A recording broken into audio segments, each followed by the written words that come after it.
دواکەوتنی موچە و پێنەدانی شایستەدارایەکانی فەرمانبەران لەلایەن حکوومەتی ماوە بەسەرچوو هێلێمەوە جارێکی تر مامۆستایان و فەرمانبەرانی لە پارێزگای ڕەبجە هێنایەوە سەر شەقام و مامۆستایان دەڵێن ئەمڕۆ قۆناغێکی نوێی ناڕەزایەتی دەست پێ دەکەن.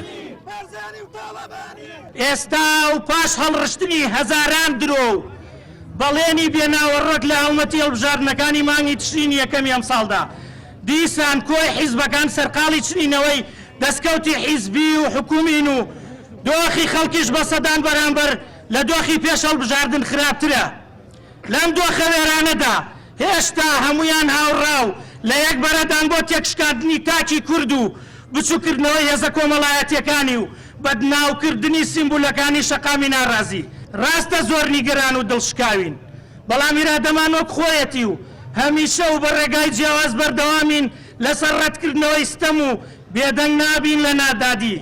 ئەمڕۆ سەرەتای قۆناغێکی نوێی چالاکیە کە بەهۆی هەڵمەتی هەڵبژاردن و تێکەڵ نەبوون بە ژاوەژاوی ئەحزاب چالاکیەکانمان ڕاگرت بوو. ئەبێ ئەم جارە سەرمەشق بێ دژی ئەم نادادیە خەڵکیش بژیری ئەکا بەبێ گومان، بەڵام ئۆپۆسیۆن دانیشتەوە بەبێ دەنگی یعنی خەڵک لەوایە ئەوە ئۆپۆسیۆنیش بۆتە کۆڵەکەی لە کۆڵەکانی دروستبوونی حکومەتەکە، یعنی ڕاگرتنی ئەم حکومەتە بە هەموو ئێوەرێکە ئەم حکومەتە نەمایە، بەڵام مەخابن حوزی ئۆپۆسیۆن هێشتونێت. فەرمانبەران دەڵێن پێویستە حکوومەتی ماوە بەسەرچوو بڕیاری دادگای فیدراڵی عێراق جێبەجێ بکات و ئەویش پابند بێت بە تەوتینی موچەوە کە ڕاستەوخۆ فەرمانبەران هێرێم لە بەغداوە موچیان پێ بدرێت. چیتر ململانەی حیزبی نەکەن تا بەرژەوەندی گشتی زیاتر هەڵ نەوەشێت.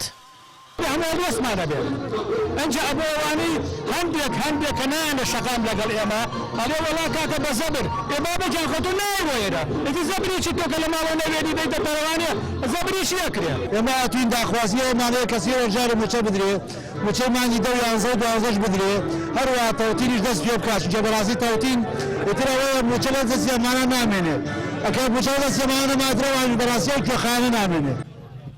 کێشەی موچە ماوەی 2 ساڵ لە هەرێمی کوردستان هەیە و تا ئێستا چارەسەر نەکراوە. حکوومەتی هەرێمی ماوە بەسەرچووە باڵ و خەتا دەخاتە ئەستووی بەغداد و حکوومەتی فیدراڵیش داوای داتا و لیستێکی موچەی خاوێن لە هەرێم دەکات. تا ئێستاش کێشە و ململانەکان بەردەوامن و حکوومەتی ماوە بەسەرچوو ناچێتە ژێرباری داواکارەکانی بەغداد و موچە خۆران هەرێمی ژۆک خۆیان دەڵێن کەوتونەتە نێوان بەرداشی دوو حکوومەتەوە و هەر ئەوانن زەرمەند 3 مانگ جارێک موچەیەکیان پێ دەدرێت.